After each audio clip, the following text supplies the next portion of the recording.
ہر مسلمان کو اپنے رب کی عبادت دل سے کرنی چاہیے۔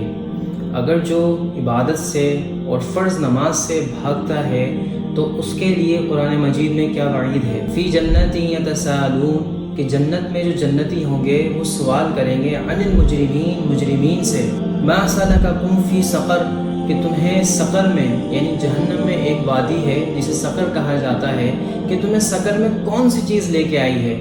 تو وہ کہیں گے قالوا لم نک من المصلین، کہ ہم لوگ نماز پڑھنے والوں میں سے نہیں تھے۔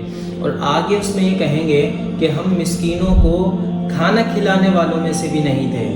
اور پھر کہیں گے کہ ہم فضولیات میں مشغول ہونے والے تھے اور آخرت کے دن میں ایمان رکھنے والے بھی نہیں تھے۔ یعنی کہ معلوم ہوتا ہے کہ جو چیز رب تعالیٰ نے ہمارے لیے بینیفٹ کے طور پہ دی ہے، کہ جس سے ہمیں اتنا بڑا فائدہ ہے کہ ایک ایسی زندگی کہ جس میں موت نہیں ہے، وہ ہمیں سکون سے ملے گی، کہ جو نماز پڑھتے ہیں ان کے لیے آرام دہ جگہ بنائی ہے جسے جنت کہا جاتا ہے، جس میں موت نہیں ہے۔